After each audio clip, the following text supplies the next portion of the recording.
That image up there that you've been looking at this evening is something you probably recognize. It's the world. Duh. Right? That's called a Mercator map. It's where you take the round part of the world and spread it out in 2 dimensions. And truth be told, you could do, on a sphere, you could make anything appear to be the center of that sphere. But what we have to do is learn to look at the world through God's eyes. God sees the world in a certain way. And if you follow His word, you see that He created a world in such a way that His focus is one particular place, one particular identifiable place. We call it Israel. And you have to zoom in real close to see it. It's so tiny. It's a tiny little country about the size of Rhode Island. There's not much to it. And God said that it was His doing. You all know the story. God promised to Abraham to make a great nation out of him, a nation through which immeasurable blessing would come to the whole world. It's through Abraham that the Messiah came. And it's through Abraham that the Messiah came to redeem us. If it was not for God's promise to Abraham, that would not have happened. Now, maybe God would have worked it out another way, but this is the way He chose to do it. You all know the story. God made certain promises to Israel. He made them basically 3 promises, Israel being the descendants of Abraham. First was a common people. These common people are more or less documented in the book of Genesis, beginning in chapter 12 and extending all the way through towards the end of chapter 50. He speaks directly to Abraham at chapter 12, reiterates His promises to Isaac in chapter 26 through 36, then to Jacob, whom He renamed Israel, 25 through 50, and then the 12 tribes of Israel, chapters 29 through 50. They would be a common people, a chosen people, a special people, through whom the Word of God would come and be preserved for generations thereafter. He promised them, secondly, a common land. You, of course, know the story that God led Abram out of the land of the Mesopotamia, what was later known as Chaldea. Moses was able to call it Chaldea because by his time that word was in common usage. But in Abraham's day, there actually was no Chaldea. Abraham never heard of a Chaldea. But Moses was able to, in describing Abraham's experience, was able to call it Chaldea so that we would know, what he was talking about.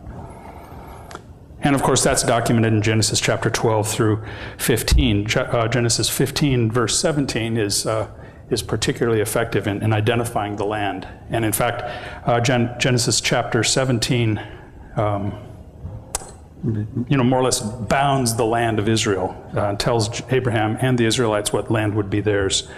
Finally, there would be a common law. This is what He would promise that would make them a nation, a common law or a covenant that He made with those people, that He would be their God, and that this law would ultimately be written in their hearts. And the Lord set Jerusalem in the midst of all of this. Jerusalem, most scholars believe, includes Mount Moriah, the Temple Mount, which is where Abraham sacrificed his son Isaac. It's a very special place in the Jewish faith and in the Christian faith as well.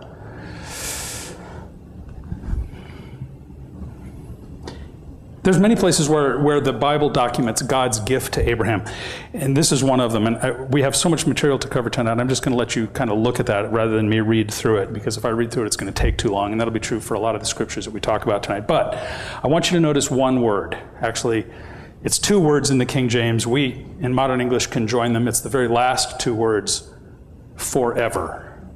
This was God's promise to Abraham, forever. Now, forever doesn't mean until some point in time.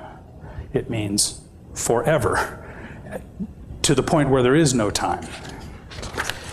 I want you to see something that I call something miraculous. That map we just looked at was line drawing for the most part. But here's what it looks like Okay. Here's what it looks like. Oh, wait. More scripture. Here's what it looks like. You know, from a satellite. You probably recognize some of those shapes, some of that terrain. Look carefully at this picture. You're looking at a miracle.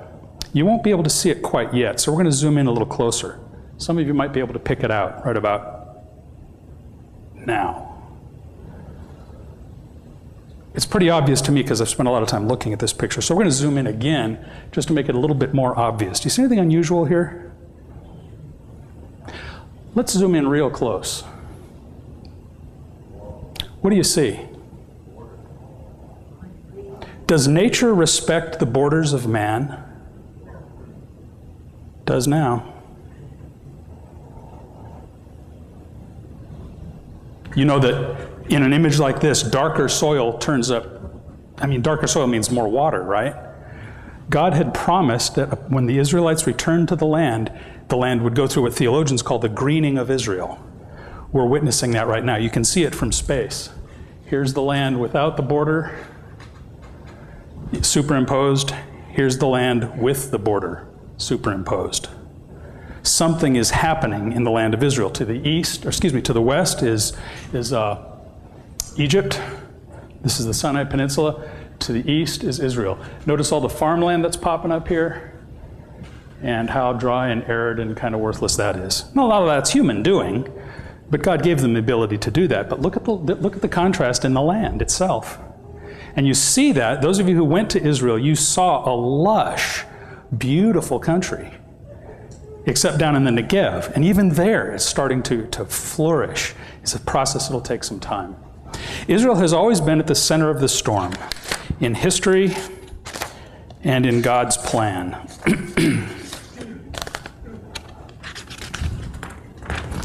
Let's see if I can catch up with myself here. There we go. And just briefly, a very quick review. You know, we start with Jerusalem. The history of Jerusalem is established. We go through the Babylonian captivity in roughly 587 BC. The Greek conquest, the Persian conquest, the Roman conquest, the Jewish Holocaust, the rise of Zionism, and the retaking of the city of Jerusalem in 1967, and the modern Islamic jihad against Israel, which is going on right now. All of this is happening, and interestingly enough, historians divide the history of Israel into 12 main sections. And you can see them listed there. The Canaanite period, when Moses took the people into the land. The Israelite period, the Persian captivity, the Herodian rule, the Roman rule. The Byzantines come back down after Israel had been dispersed around the world. We go through an early Muslim period, a Crusader period, a later Muslim period, the British and Jordanian mandates, or excuse me, the British and European mandates, and eventually modern Israel. These are the 12 major periods of Israel's history. Now, you could divide it up in different ways, but that's kind of the recognized model. So it's interesting, and this we're going to come back to this later on. This here's a picture of the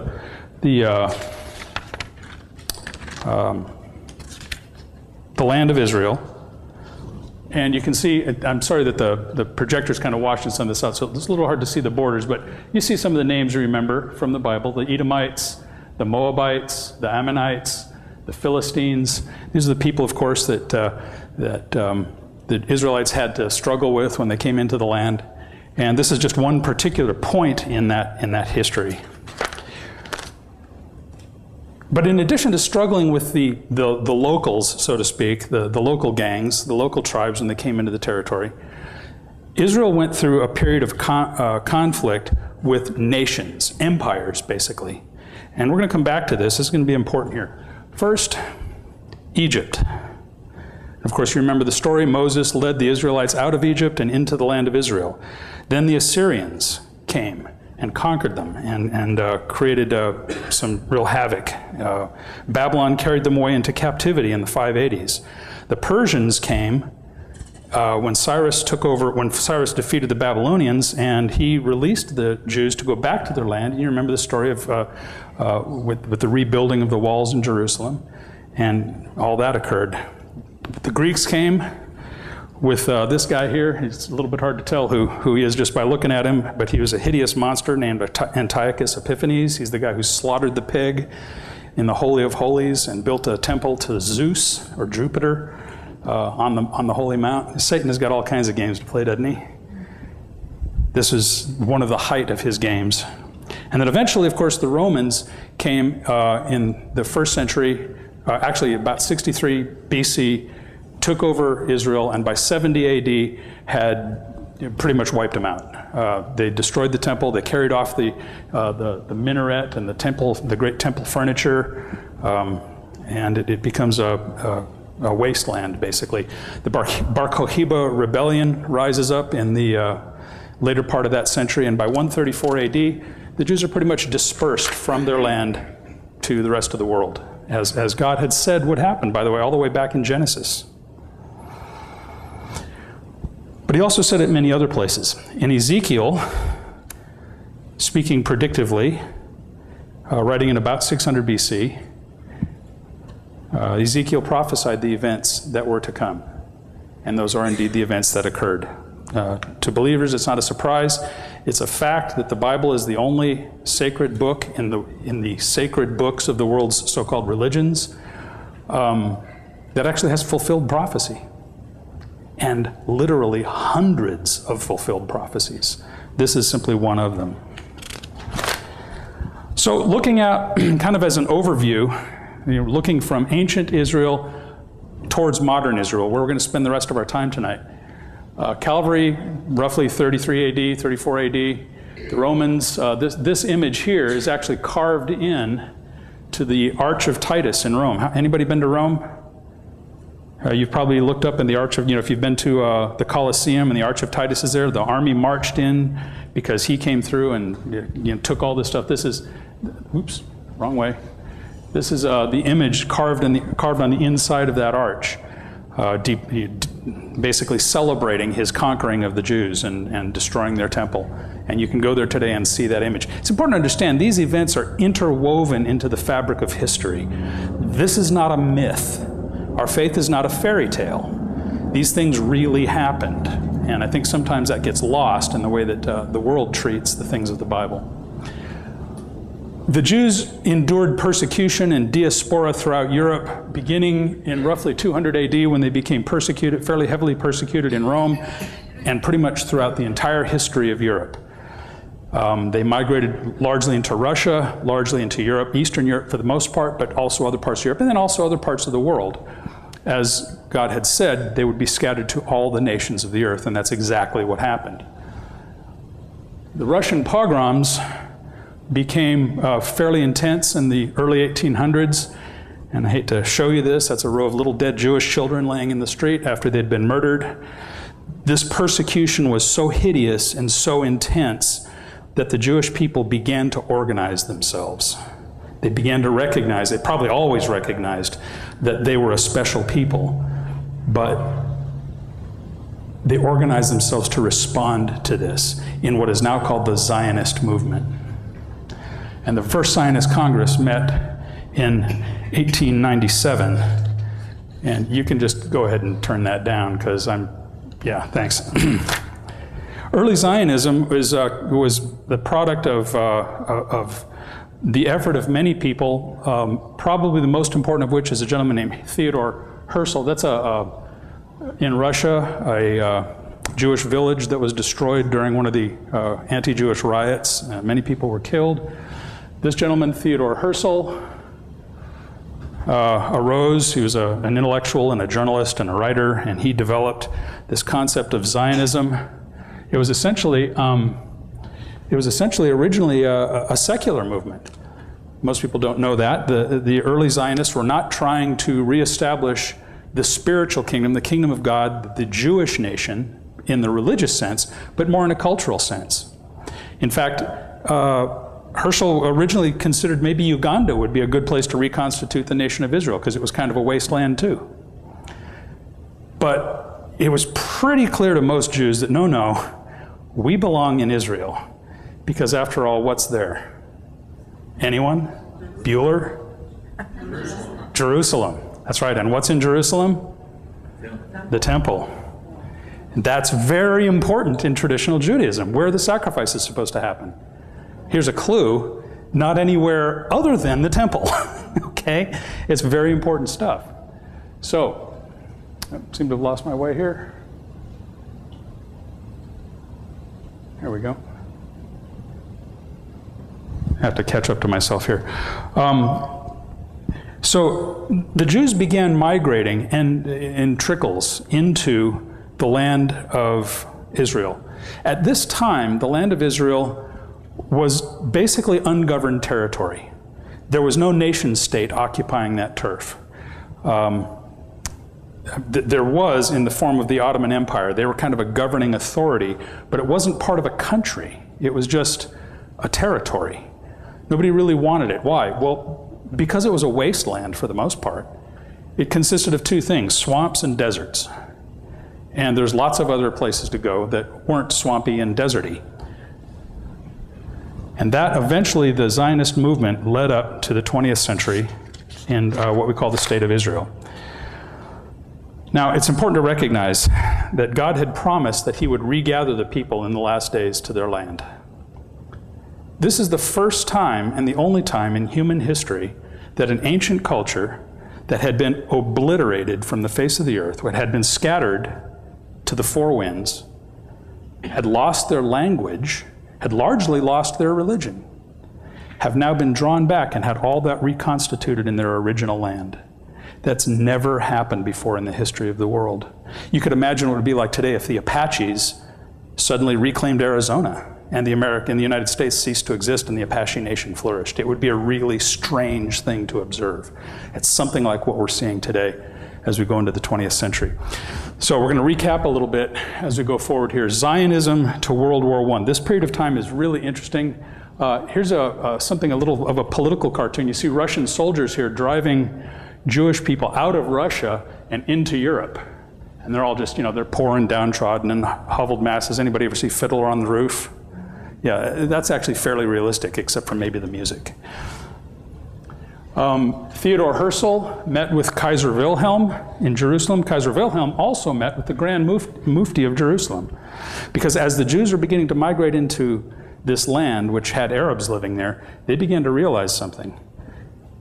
They're not sure they like that idea. Now, some of them did, because they were making money off of it. The Jews, because of the Zionist movement, had begun raising lots of money and coming into Israel and buying up the land. And the Arabs were like, well, you want to buy this? It's a dump. Why would you want it? God wanted it. That's really the main idea.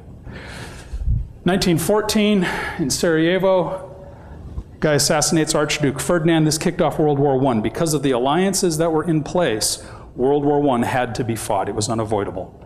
Because the Prusso-Austrian gangs, basically, we could call them tribes by today's standards, they were lined up. The British and the French on one side, and the Austro-Hungarian Empire, and the Ottomans on the other. Now, who are the Ottomans? Remember, they're the ones who kind of own Israel, along with a whole bunch of other territory. We'll be looking at that here right about now. World War I caused several very important events or conditions to occur that had great impact on the reformation of Israel. First, it changed the power structure and eliminated the Ottoman Empire and its control over the world, over that part of the world. World War I also enabled Europe and Britain to basically carve up that territory. Once they won, once they defeated the Ottoman Empire, they had to figure out who's going to govern what parts of the place, the empire that they just defeated. It's a very common practice to do in warfare. The British and French mandates carved out new kingdoms and new nations in the Middle East. You know that Iraq never existed until the British said it existed. Algeria in North Africa. Nobody ever heard of Algeria before until the French decided it was time for them to leave. And they drew lines in the sand and said, okay, Abdul, there's a line here, and we're calling you Algeria now. Basically, most of the Arab nations of today were created by European states as they left their imperial efforts behind, many of which were begun at this time. Some had begun even before. Who saw Lawrence of Arabia? Great movie, right? Peter O'Toole playing the role of T.E. Lawrence, if I'm not mistaken, basically the inventor of the special forces concept. He went in and got the Arabs and turn them against the Ottoman Turks, because the Arabs really didn't like being ruled by the Ottomans. We're specifically concerned with this part of that territory. Here in 1916, before the end of World War I, the French and the British get together and they create the Sykes-Picot Agreement. They say, look, when we win this war, we're going to have to figure out how to govern this territory. So this is more or less how they broke down the Levant, what is now modern-day Syria, Israel, Lebanon, Jordan. And the part we're really concerned about is this section right here, which if you blow it up, looks more or less like that. And of course, that's where Israel is today. By the end of World War I, the British had basically achieved what's called the British Mandate. The British Mandate is simply the territory designated by them and by the League of Nations, which is the predecessor to the United Nations.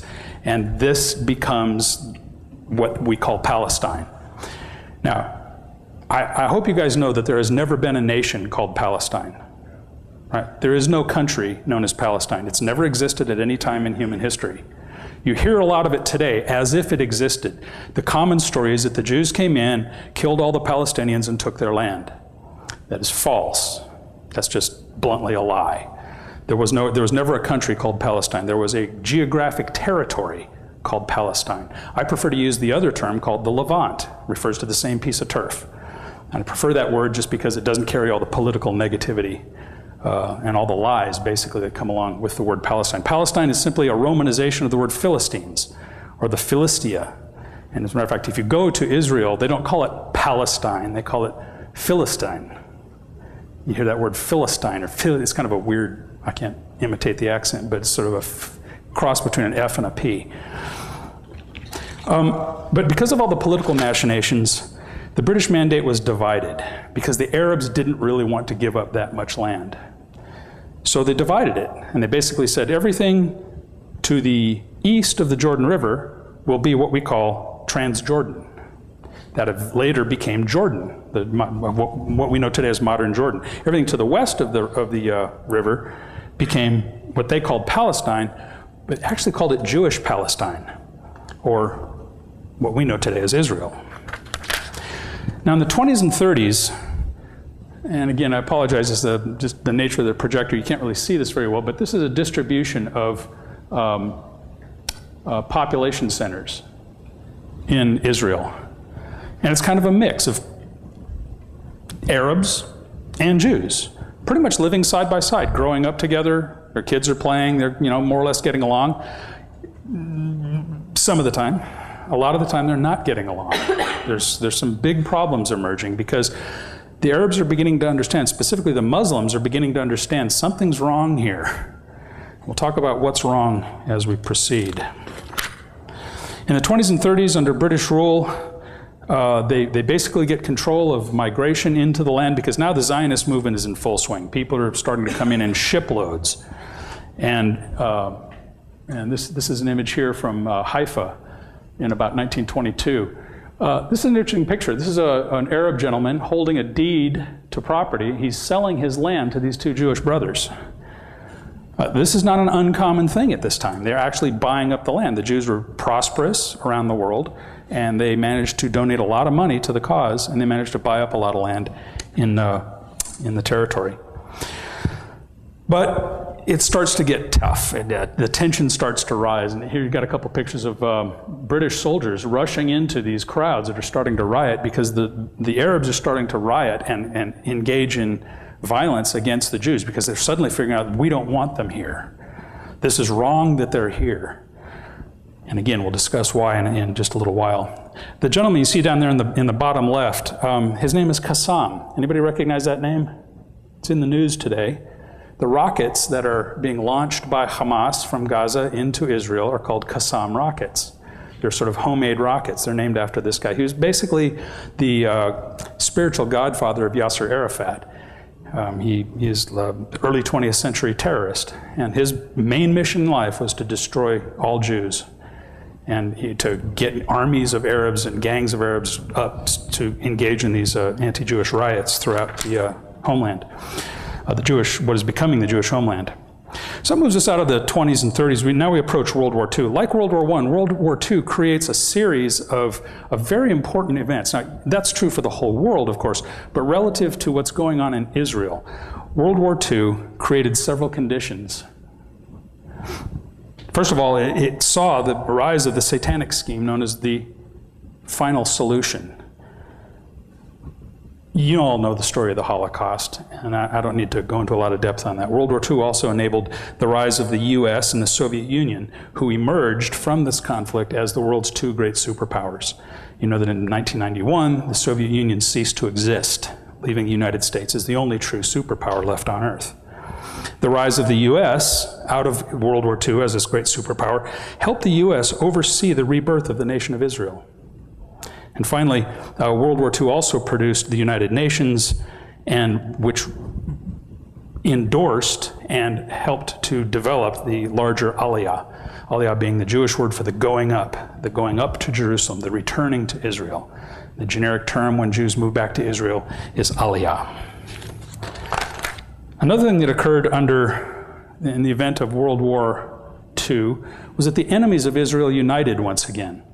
This is a little-known portion of World War II history. You don't really hear much about it. The guy you see there sort of on the left in the center is named Hajj Amin al-Husseini. He was the Grand Mufti of Jerusalem during World War II, and he didn't want the Jews moving back into Jerusalem, back into Israel. He saw Hitler's final solution as a way of stopping that happening at the source in Europe. Let's kill them off in Europe so they won't come here, so I don't have to fight them.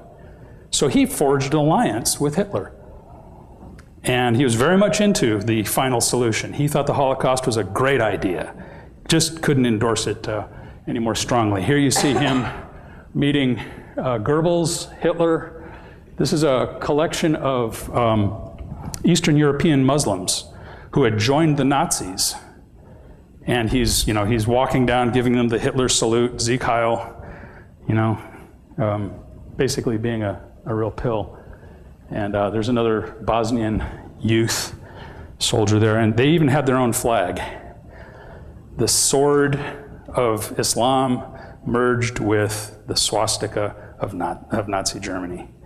They were a united force, and they had a common goal, that was the destruction of all Jews. Now, in the midst of all of this, while World War I and while World War II are happening, in the period between the wars, something is happening in the entire region of North Africa and the Middle East. It's an era of liberation. The colonial powers are beginning to withdraw. The wars are causing them to change hands with some of the territory. Most of you may know that Libya was at one time ruled by Italy. But then they had to get out of there. Algeria was ruled by France.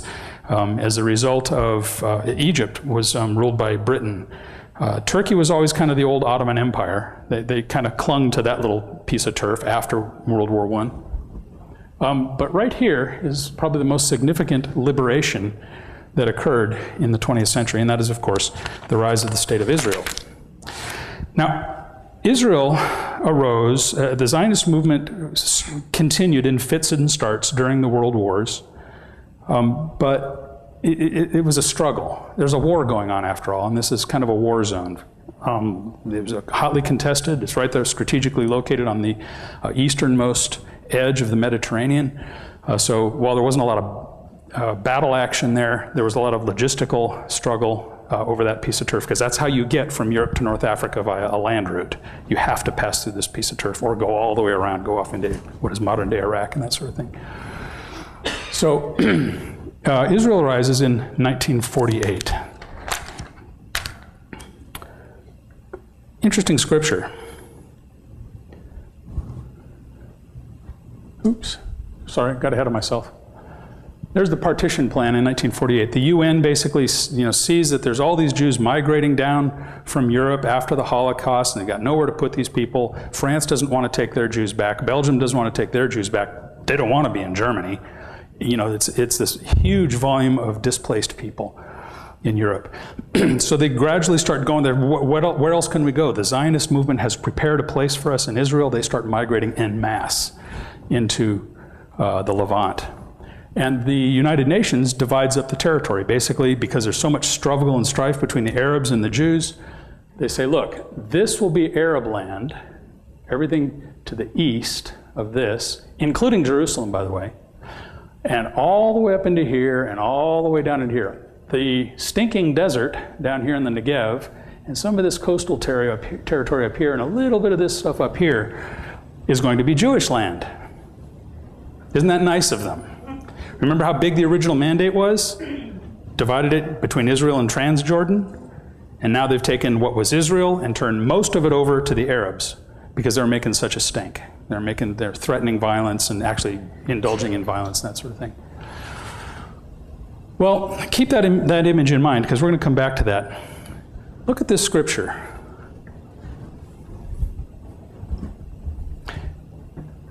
What is the Independence Day of the United States of America? Say it out loud. July 4th. What year? 1776. We became a nation on what date?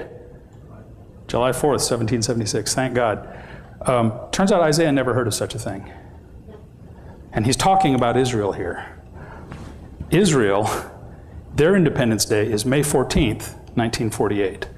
That's the day that Ben-Gurion stood up at the Zionist Congress under a picture of Theodore Herzl and said, we're a nation, deal with us.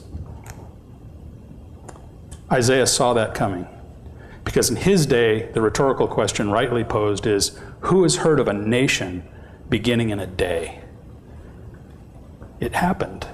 You see, in Isaiah's day, that didn't happen. Empires emerged out of increasingly large collections of people uniting in their common interests.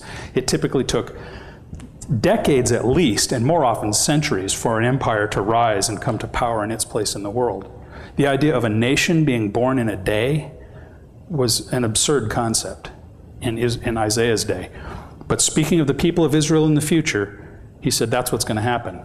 And that's what happened on May 14th, 1948. Since that time, Israel has been in a continuous, unbroken state of war. You'll see here depicted the major conflicts, but realize that these are only the highlights, so to speak, or maybe I should say the lowlights, because there's a continuous struggle that's going on. Even when there's not armies invading, there's terrorism. There's Jews being killed in Argentina for fear that they might migrate to Israel. We have the War of Independence, the Sinai War, the Palestinian conflict, which continues today, the Six-Day War in -- the War of Attrition, the Yom Kippur War, the First Lebanon War, the invasion of Lebanon, the First Intifada, the Gulf War, the Al-Aqsa Intifada, the Second Lebanon War, which is not too long in the past, and the Gaza War, which just finished in 2006. Excuse me. That's because in 1948,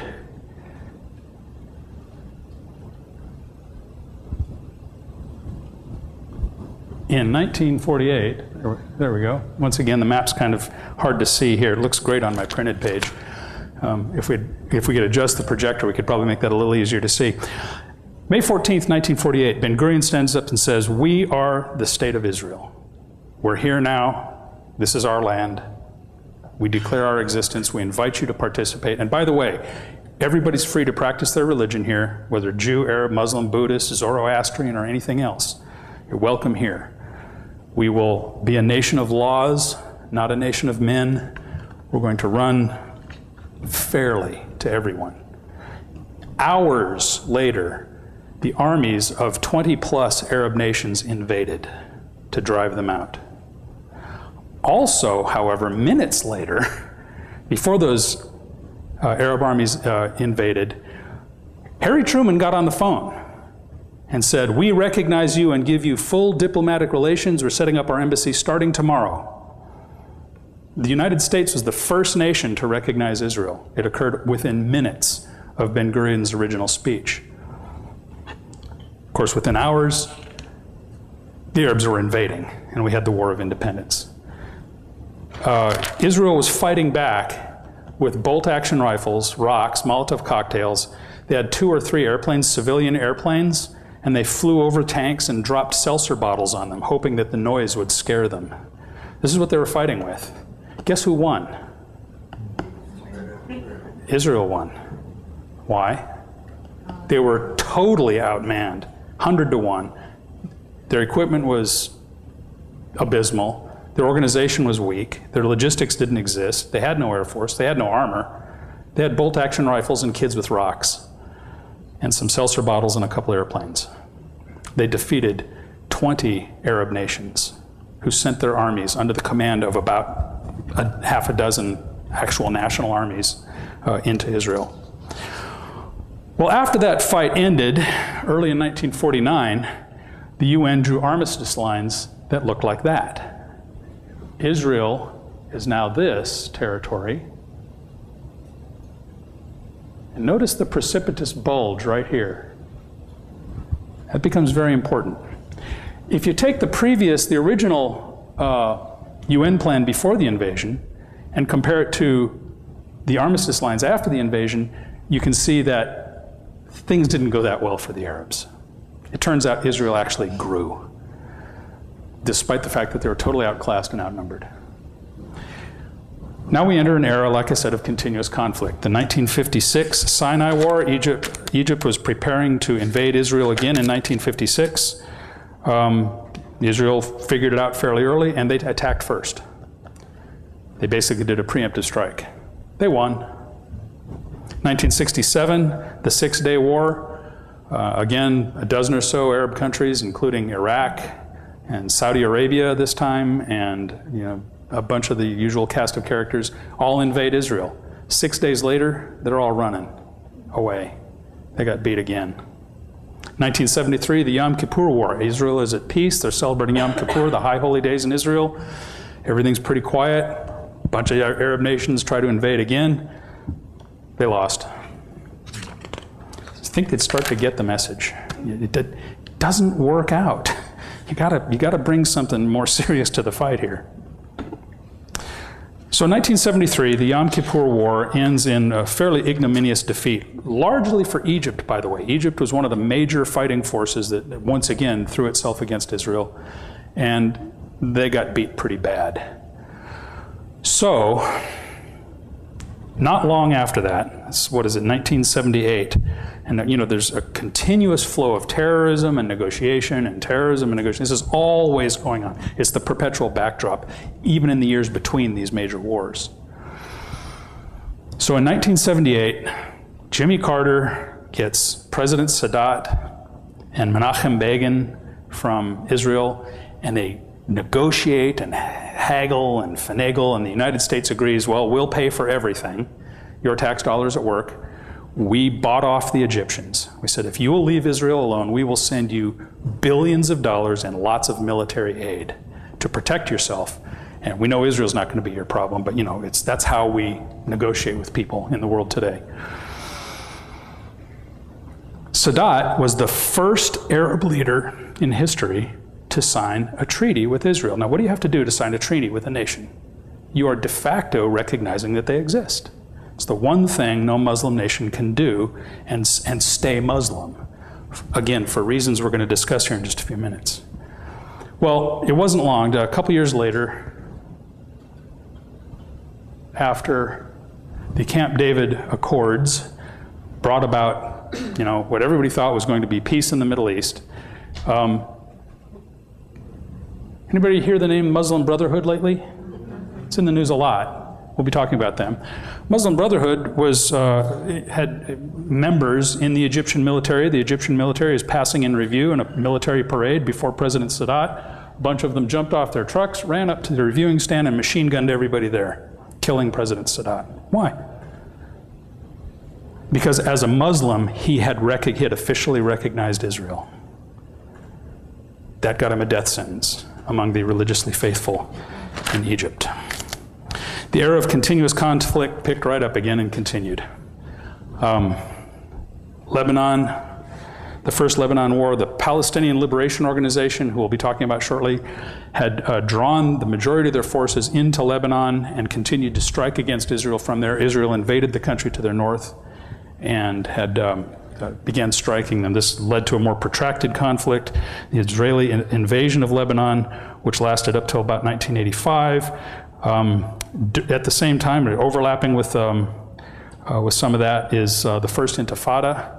This is the Palestinian uprising in the West Bank, what we call the West Bank, what the Israelis call Judea Samaria. And most of us have forgotten about the first Gulf War. Do you remember 1991, the Gulf War? Storm and Norman Schwarzkopf goes in and pulls one of the greatest land warfare maneuvers in modern history and basically cacked the Iraqi army in just really a matter of days. But one of the aspects of that war that's forgotten, I remember seeing this very image here on TV during the height of that. Saddam Hussein was launching rockets into Israel. Now, why was he doing that? Anyone? Bueller? Rally the troops. Rally the troops. Yeah. He wanted Israel to strike back against him. So he was launching rockets, which, by the way, we had pretty good reason to believe were chemical weapons, into the population centers of Israel. And I remember watching the news, maybe some of you do too, guys people handing out gas masks to their families in Israel because there were going to be biological and chemical weapons coming through their roofs any minute now. That's actually not a missile coming down, that's an American missile going up to intercept an incoming Scud and shoot it down. Because what we did is we said, hold on, Israel, we saw what was going on here. If you get in this, it's on. We need you to sit this one out. We're going to take care of it. And we did. Okay, we move forward to 1993, the Oslo Accords. You know, the Jewish people are not without their fanatics. Yitzhak Rabin signed a deal with Yasser Arafat. Those of you who are old enough know that Yasser Arafat is the kind of guy who makes Osama bin Laden look like Chucko the Clown. And this is one evil dude, a pedophile monster. Personally, I think he was demon-possessed. There's something seriously wrong with this guy. You read his history, he's a monster. But he's able to double-talk people. You know, he would go to a rally on the same day and say, we're going to destroy the Israelis, we're going to kill every Jew and drive the whole nation into the sea. Speaking in Arabic. Turn right around and go speak into English-speaking news media and say, we want peace with Israel. We want everything to be gone. We want a two-state solution. We want to return to the original UN plan, blah, blah, blah. The Oslo Accords was the beginning of a potential accord, a potential era of peace. It didn't really work out, but shortly thereafter, a guy named Yigal Amir, the guy you see there on your right, assassinated President Rabin, shot him down in the street because he had signed a peace treaty giving away a large percentage of Jewish territory. So, you know, like most wars, this sword really cuts both ways. So while there's been a long history of continuous conflict, we see kind of a pattern starting to emerge. The modern conflicts, the modern nations that Israel has had to fight against are Egypt, which they fought in 48, 56, and 67, Syria, which they fought in 48, 67, and 73, Babylon. Now, who's Babylon? Iraq. Babylon is Iraq. I'm calling it Babylon here just so you'll recognize it. And what about Persia? Iran. Guess what's going on in the news right now? This very day, in the news today, so a couple of very important things happened today. This stuff is emerging very quickly now. It's unfolding very, very rapidly. We've all heard that Ahmadinejad, the president of Iran, wants to kill the Jews and he's building nuclear weapons and blah, blah. Okay, we got that. Is that political rhetoric, or does he truly believe that he's going to do this? This is the big question right now. And there's people who fall on both sides of that argument. But today, the chief of staff of the Iranian military said, he basically announced Iran's intention, not just their desire, but their intention to destroy Israel and kill all the Jews. That was just today. It was in the news just today. It happened, today's the 23rd, it happened the day before yesterday. So the history of modern Israel, or the people of Israel, remember the three promises? A people, a land, and a law. The people in the land in the modern era looks more or less like that. As we, come to the 21st century, we'll have to backtrack a little bit as we kind of cover some of this stuff. We can Well, we can start out with, let's say, the year 2000. In the year 2000, the Prime Minister of Israel, a man named Ariel Sharon, dared to set foot on top of the Temple Mount. Now, in 1967, the Jews took the Temple Mount. And it was a great event in Jewish history. For centuries, the Jews had cried and pleaded with God and chanted and written songs. Next year, Jerusalem. Next year, Jerusalem. And in 1967, it happened. They actually took Jerusalem. And they turned right around and gave it back again. Because they didn't want to hurt the Arabs' feelings. They didn't want things to get too uptight. So they said, well, you can hang on to that. We just want the Western Wall. We just want that one little slice there. And that's basically what they got. Ariel Sharon actually took his little security entourage and did something Jews weren't allowed to do. He went up on top of the Temple Mount. He visited there, what most Israelis regard as Jewish territory. Those of you who've been there, it's not a big place. It's actually fairly small, about the size of a football field. Went there and inspired instantaneous riots. The Muslims from all over the area converged and began rioting and blowing stuff up and burning cars. And this began a continuous effort of what's called the Second Intifada. Intifada is Arab for uprising. And lots of rioting and burning and killing and blowing up. And you see down there in the bottom right-hand corner is actually the largest single attack in 2002. A suicide bomber killed 29 Israelis at a seaside hotel, basically leveling this hotel. It's the bloodiest single attack in that particular uprising. This period continues up through 2007. The Second Intifada is ongoing. In 2006, Hezbollah patrol up in Lebanon kidnaps three Israeli soldiers. And I was privileged to go there as part of an official delegation, and we were there to examine the scene and help sort of deconstruct the fight that emerged after it and figure out, what the Israelis did right and what they did wrong. One of the things that Hezbollah did, and it's one of their trademark tactics, you can tell what that is, right? Those are grad rockets being launched out of Lebanon into population centers in Israel, northern Israel, during the Second Lebanon War. What's maybe not quite so obvious to the untrained eye is that this is a highly populated area. The Arabs are fond of doing what's called operational or human shielding. They will take all their missiles and their weapons and launch them from schoolhouses while school's in session, knowing that the Israelis won't strike back because they don't want to kill the kids. And they do that a lot. And it's not just schoolhouses. Wherever they can find dense populations of civilians, that's where they fight from, because they know that the Israelis have a morality that won't allow them to strike up a civilian population center. And you see some evidence of that here. This is down in Beirut. The Israelis definitely struck back. They have some interesting ways of doing that. They do things like leaflet a neighborhood and say, everybody get out. We know there's some Hezbollah in here and we're going to kill them, and you need to not be here. Of course, that means a lot of Hezbollah leave too, but some of them don't make it out in time. So you got to do what you can do. Same basic pattern in 2008, 2009, the Gaza war. Hamas, down in southern Israel, in the Gaza, basically did kind of the same thing. And what you see here are those Qassam rockets being prepared for launch down there near Gaza. And conflict lasted a few weeks, and Israel was a little more prepared for that one. They did okay. So this is Israel today. After all this fighting and all this crazy stuff, here we are, 2012. Israel more or less looks like this on the map. Lebanon is up here, Jordan over here, Syria up to the northeast, Egypt down here to the southwest, and these territories, West Bank and Gaza, are largely, or exclusively, almost exclusively Palestinian territory.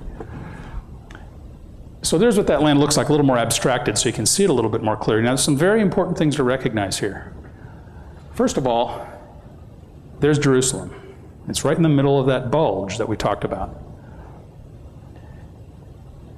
This area right here, the West Bank, also known in Israel as Judea Samaria, is the land of one of the factions of Palestinians known as the Palestinian Authority, or the Fatah Party. The Fatah Party, the Palestinian Authority, are the direct descendants in every way of the PLO, the Palestinian Liberation Organization, basically a communist revolutionary front that was stood up by the Soviet Union back in the 50s and 60s. Up here in the north, the Golan Heights. Israel holds those following the 1973 war. They hold that turf as a buffer zone, basically, keeping the Syrian military from being able to invade Israel from the north. Down here in the south, this tiny little area called the Gaza Strip. That's what that 2008 war was all about, the Gaza War. But you can see that Israel is very, very, very small, and it's basically being impinged upon in its territory from the south, from the east, and from the north. But that's Israel. There's some very important things about this. One important thing in particular. First, it's small. It's a little hard to get the scale here, so I'm going to help you see that. If you pull it aside, we'll make it a little bigger so you can see it. At its narrowest point, it's 9 miles across. How long is this peninsula? It's 26 miles from Williamsburg. No, it's 30 miles from Williamsburg to Hampton. So that's, in military parlance, that's called strategic depth. This is the narrowest point in the country. And if you were going to divide that country in half, that's where you'd do it. Just because that's the quickest way you can do it. Jet fighter fly over that in 30 seconds. That's no strategic depth, my friends. They don't have any. They are very threatened. Down here, got a little bit more depth. There's really, those of you who've been there know that's the Negev desert. It's basically just a bunch of desert. Let's look at the land and the nature of the countries surrounding Israel. These are some statistics. I hope you can read those. Population of Israel is a meager 7.6 million people. That's Jews and Arabs, Christians and Muslims, and everybody else. That's the population of the country. Syria has 22 million.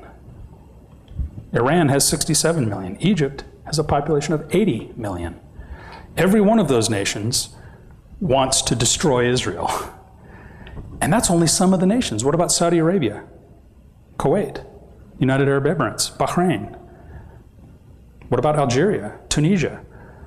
I mean, these are all Arab Muslim countries. They all hate Israel. We're just looking at the local neighborhood here. They're so outnumbered and so tiny and so remotely small. It's interesting that God always chooses to use the weak things to confound the strong. And here we're seeing that. They're standing up, staying alive. Just a little bit of the regional socioeconomic picture. I call it the international politics of envy. It's an amazing thing. Israel is enormously successful in the world. They're disproportionately successful based on with comparison to their population size. There's 13 million Jews in the world. How many of you knew that? 13 million Jewish people in the world. I mean, descendants of Abraham. Roughly. I mean, you know, some estimates go as high as 15 million. You know, it could maybe go a few 100,000 one way or the other. But despite their size, they have tremendous impact in the world. Look at the intellectual contribution. Einstein was a Jewish guy. Look at all the great musicians and writers and artists. Strangely, not athletes. Not sure we're going to see many Jewish football players, but in the areas of the mind and culture, they have made major contributions. There's huge capital investment going into Israel because it returns money. They have the best military equipment in the world. Some of their stuff makes our stuff look kind of weak, frankly. They do very, very well. In fact, they're number 2, despite their size, they're number 2 on gross domestic product per person in the region. Despite all the oil money in some of the other countries. Saudi Arabia has much more money. But the individuals don't make that much of it compared to what the Israelis make. So now we're going to back up and kind of look at the whole world, because we're talking about the last days, obviously. And the world today is more or less what Jesus said it would be. It contains wars and rumors of wars. In Colombia, we have the FARC, communist revolutionaries. Sudan, Somalia, Muslim, mostly Muslim against Christian exterminations going on in mass quantities. Afghanistan, of course, we've been deployed there for years. We're just starting to begin the end of our commitments there. Pakistan, Indonesia, there's Muslim Hindu conflict in India. We basically have a world that is full of all kinds of war going on right now. There's more conflicts in the world right now than there ever have been in human history. And they're coming and going fast. And mostly they're coming. If we kind of look at this in terms of the Eastern Hemisphere, just kind of zoom in a little bit, there's Israel. I don't know if some of you can even see that. So we'll zoom in a little bit. And you can't really see it with this projector, but that's blue. And these guys are all kind of grayish red. Zoom in a little bit more. And these are Turkey, Iraq, and Saudi Arabia. Turkey and Saudi Arabia are the two economic giants in the Arab world. The former Ottoman Empire and, of course, the land of Islam where the religion first emerged. Iraq, you all know about what's going on in Iraq. I'm going to guess. But here comes Iran. Iran has the largest military in the region. They are now in the process of developing nuclear weapons. And we'll be talking more about those in a minute. Over here, beginning with the Arab Spring in 2010, Tunisia and Algeria, and down there in Yemen, a multi-way civil war. That's the new home of Al-Qaeda, by the way. Al-Qaeda is now operating out of Yemen. That's their favorite place. We basically chased them out of Afghanistan. They're still there, and they're still in Pakistan, but the major concentration is in Yemen. And that's where they're, right now, training to attack you. I mean, as we're sitting here talking, they're teaching people how to shoot and, make bombs and that sort of thing. Egypt became the epicenter of the Arab Spring. Something very interesting about that. Look at that picture. What do you see that seems slightly unusual about that picture? Yeah, they're all written in English. How many of you noticed that when this was in the news? Why do they write their signs in English? They don't speak English. Most of the people in that crowd couldn't read those signs. It's because you're the audience. They know CNN's going to show up, and they want you to see power to the people. Right on. Anybody alive in the 60s? They say if you remember the 60s, you weren't there.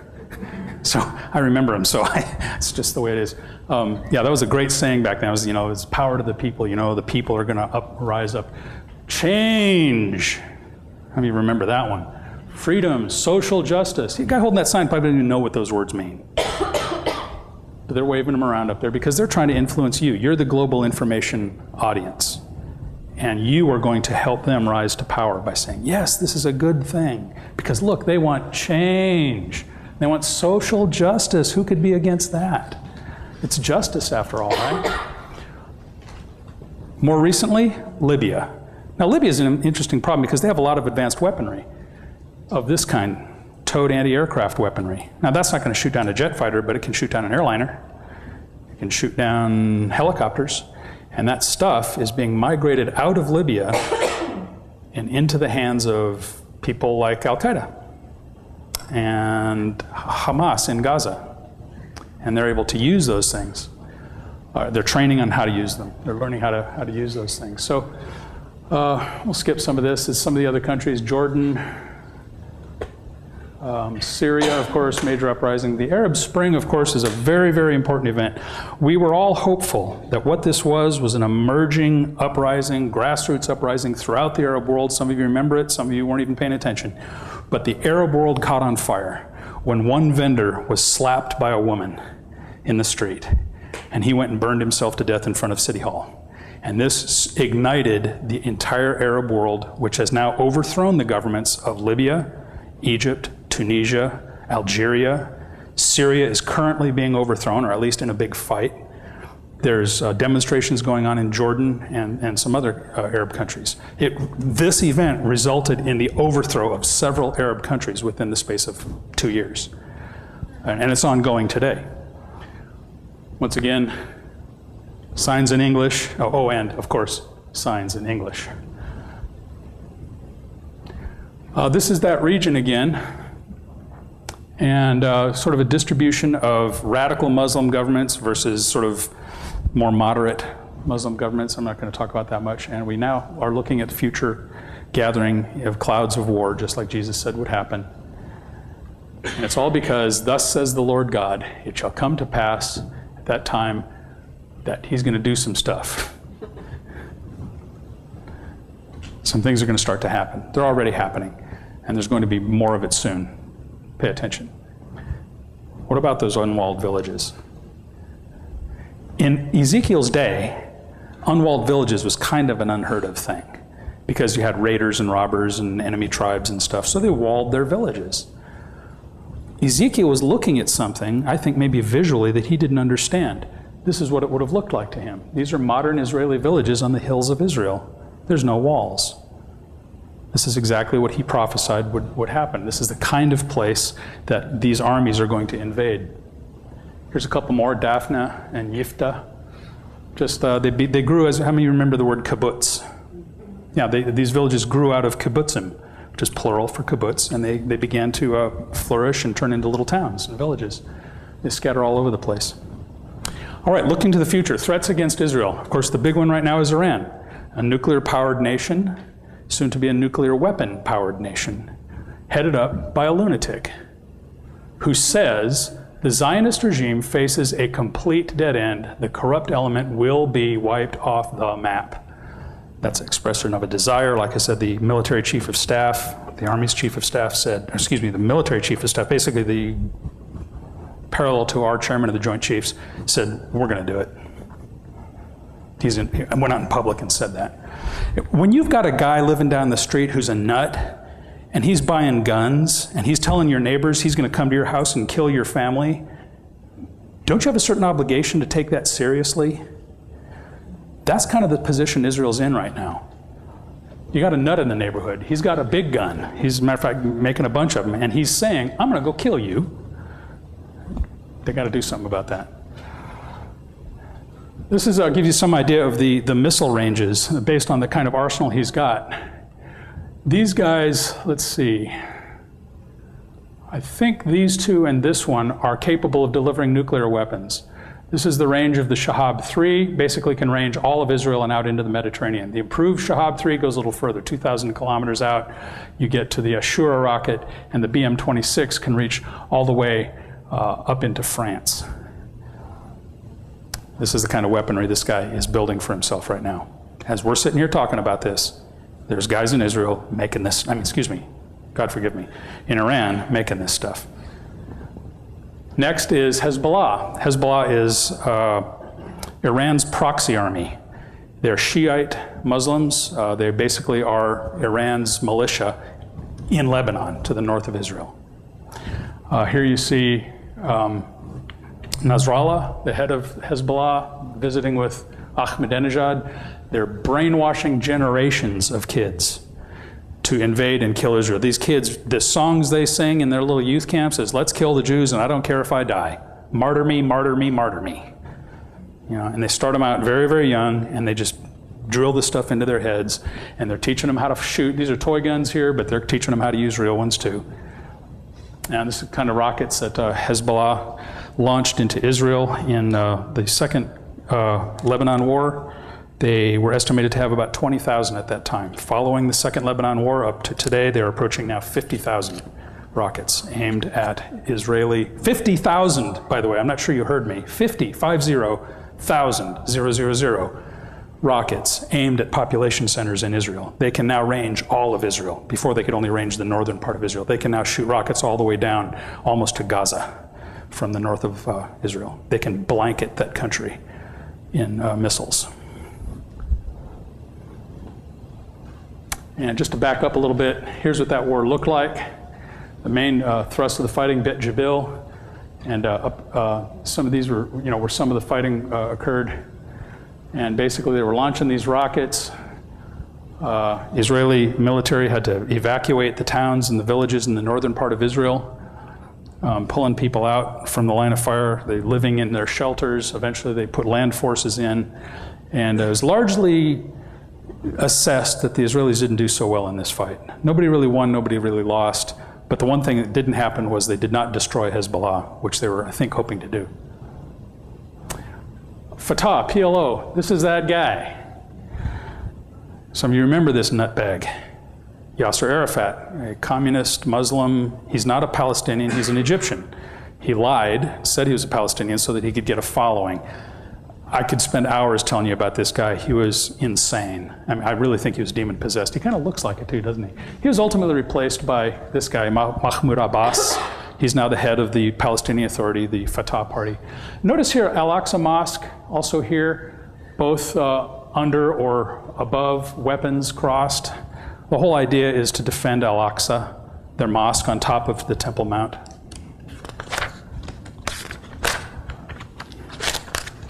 So I can catch up with myself here. Yes.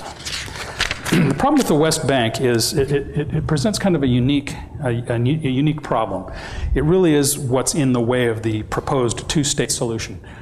Here again you see Jerusalem. And again, notice that precipitous bulge from the west. It's because that was very important turf. And Israel made it a major point to capture that territory right there in the middle of Israel. Here's why the two-state solution can never happen. What you see here is Israeli settlements. See the little blue dots? Those are all Israeli settlements within the West Bank. I challenge anyone to draw a coherent border around that. Sorry? Yeah, yeah, we'll gerrymander it. Yeah. Maybe a better way to look at it is the population centers. The ethnic distribution, the population, the Arabs and the Jews living here are so interspersed and so intermingled and so mixed up that you can't create a second state out of this. You're hearing a lot right now about the Jews doing illegal construction, in Israel. And that's where a lot of that's happening. And frankly, a lot of it is illegal. They shouldn't be doing a lot of it based on the law, the letter of the law. But a lot of it is fine. It's basically just, it's not disputed territory. But they're going to dispute every little detail they can. Down in Gaza, we have Hamas. It's a Sunni radical militant wing. By the way, they don't like Fatah at all. They hate each other's guts. They just had a civil war a couple years ago. Killed each other. I watched videos of them executing their enemies. It was sickening. So this is another threat to Israel coming from the south. Of course, they dress up like Ku Klux Klan members and they strap bombs to themselves, and they're bringing up their kids to do the same thing.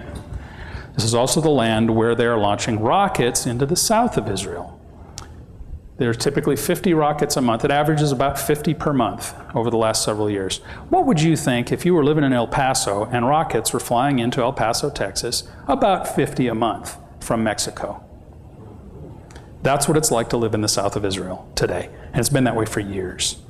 They live in bomb shelters.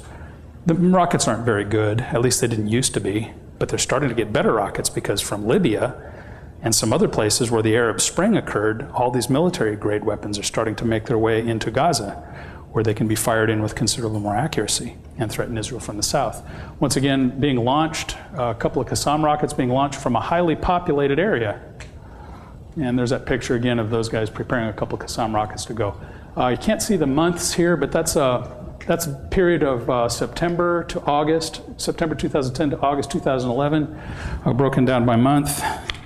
And I think I can sort of help you see what's going on there.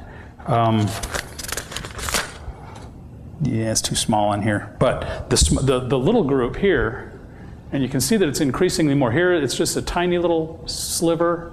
The red ones are the Qassam rockets. These are military-grade rockets. And you can see they're getting more and more of them in that period as the total number of rockets being launched into Israel goes up. I get reports from the IDF on a regular basis, and this is just something I grabbed out of one of them, showing from April to April. This is April 2011 to April 2012, and you can see patterns of rockets being launched into southern Israel. Interestingly enough, there's kind of a coherence with the volume of supplies that Israel is shipping into Gaza to feed these people. You'll hear all the time how Israel has blockaded Gaza and the people are starving. No, actually, for example, what is that, 1,186,000 tons of food and medical supplies being shipped in. in June of 2011. And similarly, you see this going. But here in August, big spike in missile attacks. Yeah, by September it's ramping off a little bit. The Jews are a little bit less giving, but they don't stop. And by the way, they're not giving all of it, they're just giving some of it. They're also just allowing this stuff to pass in on these huge truck shipments. This is right at one of the gates going between Israel and Gaza. And that happens every day. They're just trucks and trucks and trucks of supplies going in to feed these people and help them out. So why is all this going on? We have to look at a spiritual dimension, I think, at some point. God said that he would make Jerusalem a stumbling block to the world. And, well, that's pretty much what is happening right now. It's all about Jerusalem. When the world fell, Satan got control to a certain degree, that which God allowed him to have. But God retained one place: Israel, Jerusalem, the Temple Mount, the Holy of Holies. This is God's spot on earth. This is the one place he reserved for himself. And that's why, of course, Satan has been after it ever since. Here's the Temple Mount, and you can see the Muslim quarter in the north, Christian quarter, Armenian quarter, Jewish quarter. The western wall is, right there. And some of you have been there, especially just recently, right? And it looks more or less like that. This is the epicenter of spiritual warfare on planet Earth.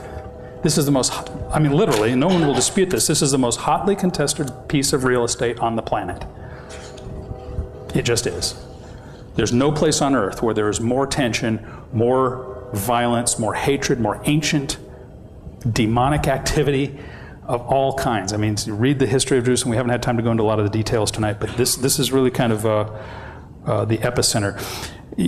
Yasser Arafat was given 97% of what he asked for during one of the accords. I can't remember if it was the Oslo Accord, but he turned it down. He turned down the deal. Now, most of you would think if I got a 3% discount on something, that would be okay. But if I got a 97% discount on something, that'd be pretty good. It wasn't good enough for him because it didn't contain 3% of the land. That 3% was that turf right there. That's what he didn't get in his deal. And that's why he turned that deal down. Another look at the territory. This is a zoom. We're zooming in on the very edge of that precipitous bulge into the West Bank. There's Jerusalem. There's the old city of Jerusalem right there. And the very center of that is the Temple Mount. And of course, it looks like that from the south end of the Mount of Olives. And this is kind of an interesting deal here. You have to look at this from this is kind of the reason why the Muslims are doing what they're doing. Some very interesting things about history. The shape of this building, the Al-Aqsa Mosque, is octagonal. Why? Well, because that was the shape of the Byzantine Christian churches that they were replacing. Now, this was not a Byzantine Christian church. They built this as a mosque, but they built it to imitate a Christian church. Hang on to that thought. This has a gold dome, but from here, if you were standing right outside that little doorway there and looking that way, you'd be looking down here, and there's the Holy Sepulchre, the Church of the Holy Sepulchre, and Calvary is just beyond. This is up above, looking down on that. This is gold, that's kind of gray. The Muslims are demonstrating their superiority. We put the Jews out of here, we built our temple on top of theirs, and we're looking down on the Christians, and ours is better than theirs. It's a counterfeit. It's octagonal. This dome, you see that all over the Muslim world. How many of you knew that's a Christian idea? It's a Byzantine idea. But the Muslims copied it. It's a counterfeit, you see. And as we close up here tonight, and I'm actually doing pretty well time-wise, you remember the ancient conflicts we talked about? Thank you. Egypt, Assyria, Babylon, Media, Persia.